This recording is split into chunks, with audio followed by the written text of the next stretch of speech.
ఓం నమః శివాయ. ఓం నమో నారాయణాయ. నరదృష్టి నివారణ, సంచిత కర్మ, ప్రారబ్ధ కర్మ, ఆగమిక కర్మ, దోష నివారణ కాళభైరవాయ నమో నమః. హరి ఓం. ఓం కాళకాళాయ విద్మహే కాళాతీతాయ ధీమహి తన్నో శ్రీ నరదృష్టి నివారణ కాళభైరవాయ నమో నమః. హరి ఓం. మా ఛానల్కి స్వాగతం. చూస్తున్న వీక్షకులకు ప్రేక్షకులకు ప్రియ కాళభైరవ భగవద్బంధులకి స్వాగతం పలుకుతూ మమ్మల్ని ఎంతగానో ఆదరిస్తూ ఉండబడినటువంటి ప్రియ సోదర సోదరీమణుల అందరిపైనను కాళభైరవ స్వామి యొక్క జయంతి ఆశీస్సులు ఉండాలని కోరుకుందాం. ఈ వీడియో మీరు చూస్తున్నారు అన్నట్టయితే, ఈ వీడియో చూడాలి అనుకుంటున్న అయితే మీకు కాళభైరవ స్వామికి ఆజ్ఞ ఉంది అని చెప్పి గమనించగలగాలి.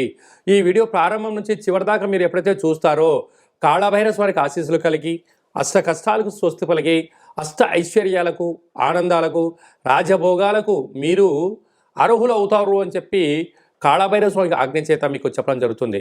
కనుక ఈ వీడియోను చూద్దాం, ఆచరిద్దాం, స్వామిని స్మరిద్దాం, ఆయన జయంతి ఆశీస్సులు కూడా పొందుదామని చెప్పి గమనించాలి.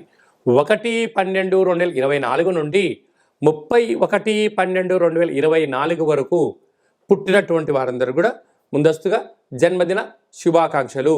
గతంలో వివాహం చేసుకున్న వారికి వివాహ వార్షికోత్సవ శుభాకాంక్షలు.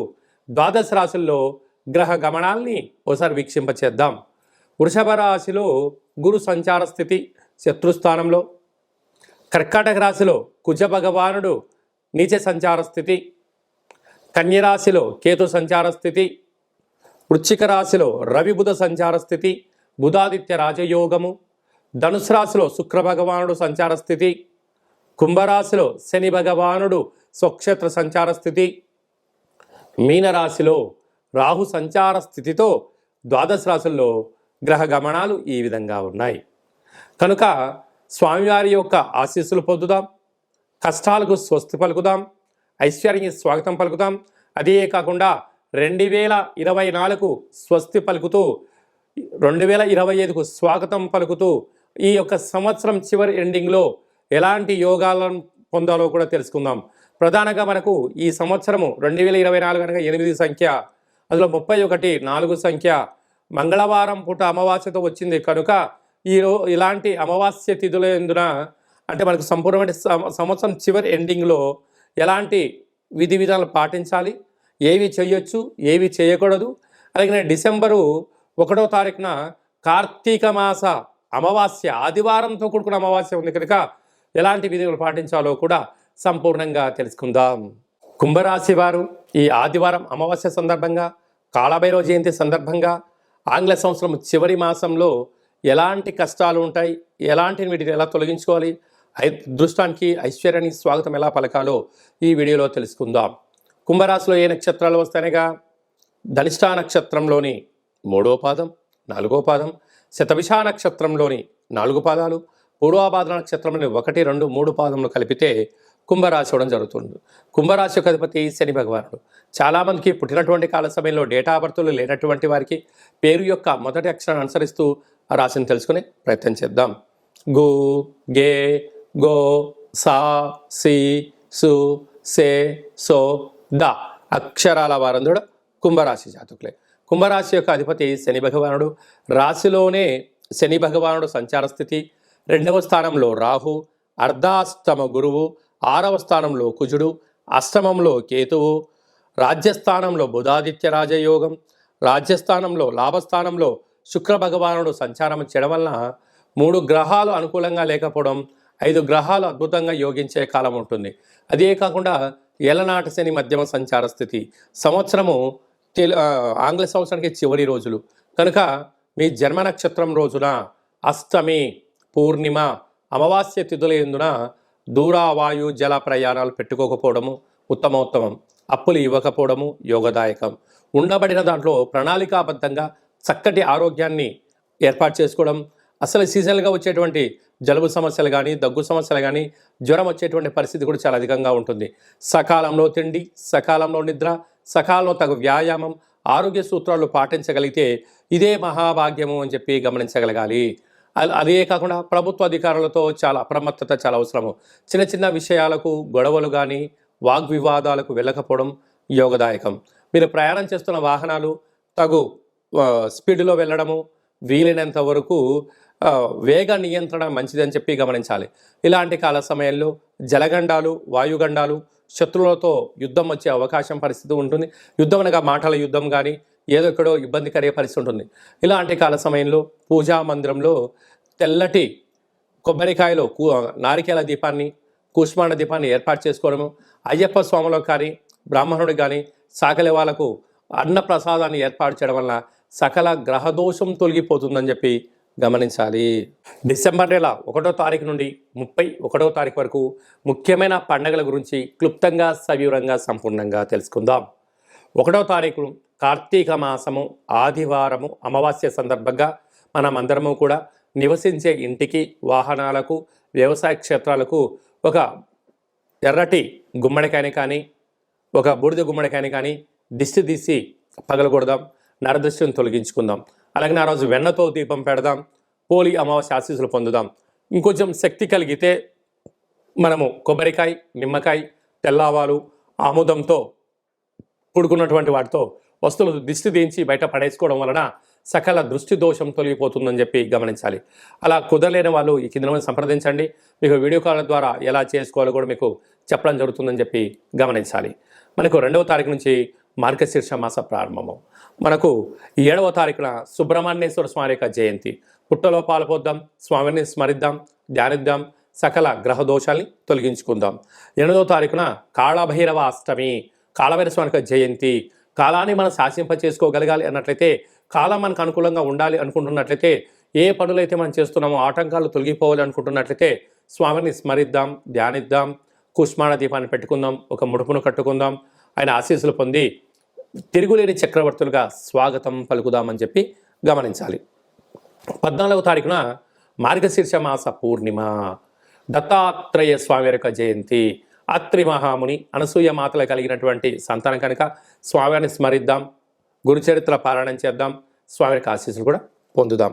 అలాగే మనకు 23వ తారీఖున మార్గశీర్ష మాస బహుళ అష్టమి కనుక స్వామివారి యొక్క స్మరణ చేద్దాం, కూష్మాండ దీపాన్ని పెట్టుకుందాం, కష్టాలకు స్వస్తి పలుకుదాం. అలాగే మనకు 28వ తారీఖున శనివారము, శని త్రయోదశి సందర్భంగా ఈ ఆంగ్ల సంవత్సరంలో చివరిగా వచ్చేటువంటి శనివారం, శని త్రయోదశి సందర్భంగా మనకు అనుకూలంగా లేనివారు, ఆరోగ్యం కావాలి, రాజయోగం కావాలనుకున్న వారు శనేశ్వర స్వామిని స్మరిద్దాం, ధ్యానిద్దాం, నల్లటి నూనెలతో అర్చన చేసుకుందాం, విశేషం నల్లటి ఒత్తులతో దీపం పెడదాం, స్వామి యొక్క ఆశీస్సులు పొందుదాం. అదే కాకుండా 31వ తారీఖు అంటే 314 సంఖ్య, ఈ 2024 8 సంఖ్య, అందులో మంగళవారము.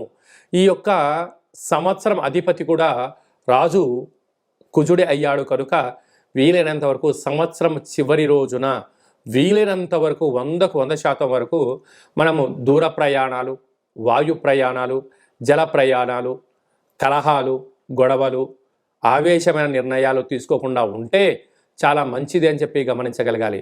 ఎందుకనగా మనం అందరము కూడా ఇయర్ ఎండింగ్ అని, ఎన్నో రకాల సెలబ్రేషన్స్ అని, ఎన్నో వేడుకల్లో పాల్గొంటూ ఉంటాం. పాల్గొన్నంత వరకు చాలా బాగానే ఉంటుంది. ఆ తదనంతరము జరిగేటువంటి అనేక మంది ఇబ్బందులను చూడడం వలన మనము బైక్ పైన వెళ్తూ ఉంటే మన వేగంగా వెళ్ళే కొద్దీ మన కళ్ళల్లోంచి 2 చుక్కలు నీళ్ళు బయటకు వస్తూ ఉంటాయి.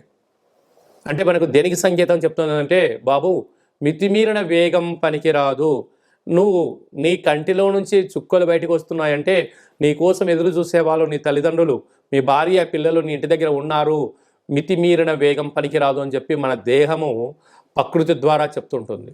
ఆ రోజు విందుల్లో, వినోదాల్లో పాల్గొనడం, అరాచకమైన శక్తులతో పాల్గొనడం, అనేక రకాల ప్రమాదాలకు గురవ్వడం, అనేక రకాల వల్ల మీరు ఇబ్బంది పడుతూ మీ కుటుంబాన్ని ఇబ్బంది కలగ చేయకూడదు అనేటువంటి ఒక చిన్న ఉద్దేశంతో చెప్పడం జరుగుతుంది. కనుక అందరూ ఆయురారోగ్యాలుగా ఉండాలి, ఆహ్లాదకరమైనటువంటి వాతావరణంలో ఉండండి. వీలైనంత వరకు గొడవలకు, పంచాయతీలకు, అనవసరమైన మాటలకు, మధ్య పదార్థములకు, అలాంటి వాటన్నిటికి కూడా దూరంగా ఉండే మానవ ప్రయత్నం చేయండి.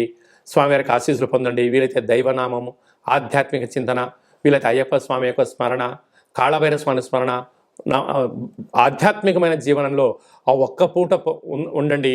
రాబోయే కాలం అంతా కూడా మంచి కాలమే అని చెప్పి గమనించాలి. కనుక మనమందరము కూడా ఇంకనూ ఈ యొక్క డిసెంబర్ మాసంలో విజయాన్ని సాధించగలగాలి అన్నట్లయితే ఒక పాత్ర కంచు పాత్ర అంటారు. ఈ యొక్క పాత్రలో 12 రాసులు అచ్చు వేయడం జరుగుతుంటుంది.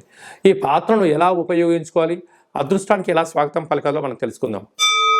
ఇలా ఒకసారి శబ్దం చేస్తే ఓంకార శబ్దం రావడం జరుగుతుంది.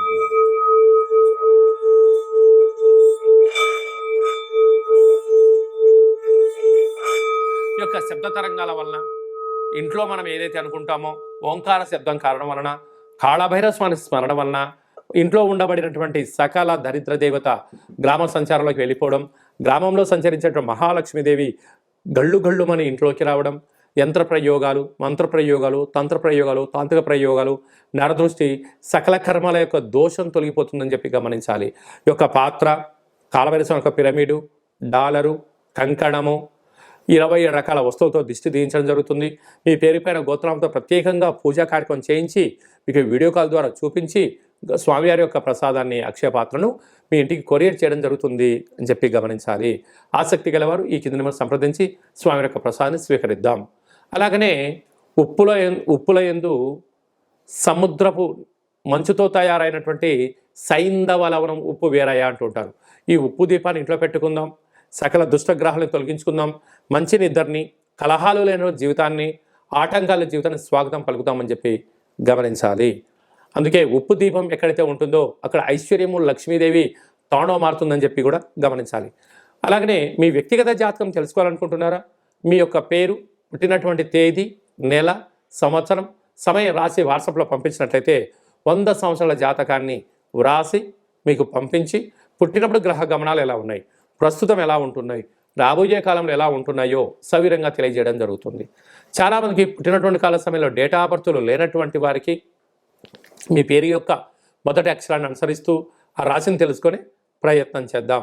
అది తెలియచేసి రమణ శాస్త్రం ద్వారా భూత, భవిష్యత్, వర్తమానాన్ని గవ్వళ ద్వారా కాళభైరవ ఉపాసన చేత మీకు తెలియజేయడం జరుగుతుందని చెప్పి గమనించాలి. మన యొక్క దేవాలయంలో ఎవరైతే జాతకం, జ్యోతిష్యం చెప్పించుకుంటారో వారికి కాళభైరవ స్వామి యొక్క పూజ, అర్చన, అభిషేకము, దీపము, ముడుపు కట్టి మీకు వీడియో కాల్ చూపించడం జరుగుతుందని చెప్పి గమనించాలి. అందుకే మీ అబ్బాయి కానీ అమ్మాయి కానీ తరచుగా ఎంత ప్రయత్నం చేసినా వివాహం అవ్వడం లేదు. ఎందుకు అవ్వడం లేదు? జాతకంలో ఎలాంటి ఇబ్బందులు ఉన్నాయి, ఎలాంటి అమ్మాయి వల్ల యోగం కలుగుతుందో మీకు తెలియజేయడం జరుగుతుంది. అలాగనే మీ అప్పుడే పుట్టినటువంటి మీ యొక్క చిన్నపిల్లలకు ఆధ్యాత్మికమైనటువంటి పేర్లు ఎలా పెట్టుకోవాలి, ఆ నక్షత్రం యొక్క స్థితిగతులు తెలియజేయడం జరుగుతుంది. కనుక ఈ వీడియో ప్రారంభంలోనే చెప్పడం జరిగింది. ఈ వీడియోను ఎవరైతే చివరిదాకా చూస్తారో వారికి కాళభైరవ స్వామి ఆజ్ఞ ఉంటేనే చూస్తారు. కాళభైరవ స్వామికి ఆశీర్వాదం వలన అష్ట కష్టాలకు స్వస్తి పలుకుతూ అష్టైశ్వర్య స్వాగతం ఎలా పలుకుతారో మీకు ఈ వీడియోలో అర్థమైందని అనుకుంటున్నాను. అందరి పేరును కాళభైరవ స్వామికి ఆశీస్సులు ప్రసాదించాలని కోరుకుంటూ ఆశీర్వచనం. ఓం శతమానం భవతి శతాయు పురుష సతేంద్రియ ఆయుష్యేవేంద్రియే ప్రతిష్టతి ధనం ధాన్యం బహుపుత్రలాభం శత సంవత్సరం దీర్ఘమాయు సర్వే జనా సుఖినో భవంతు లోకా సమస్తా సుఖినో భవంతు. సర్వం కాళభైరవ జయంతి దేవత కాళభైరవ దేవతార్పణమస్తు. హరి ఓం. ఈ వీడియో మీకు నచ్చినట్టయితే లైక్ చేయండి, షేర్ చేయండి, మా ఛానల్ని సబ్స్క్రైబ్ చేసుకోండి. మేము చేస్తున్న ఆధ్యాత్మిక వీడియోలు అందరికన్నా ముందు మీరు చూడాలనుకుంటున్నట్లయితే, అందరికన్నా మీరు మొట్టమొదట అదృష్టవంతులు అవ్వాలి అనుకున్నట్లయితే ఈ వీడియోను షేర్ చేసి భగవద్బంధులకు, మిత్రులకు చేరవేయండి. మీరు ఎవరి క్షేమాన్ని అయితే కోరుకుంటున్నారో, లేక మీ క్షేమాన్ని ఎవరైతే కోరుకుంటున్నారో ఈ ఆధ్యాత్మిక సమాచారం చేరవేసి కాళభైరవ స్వామి ఆశీస్సులు పొందగలరు.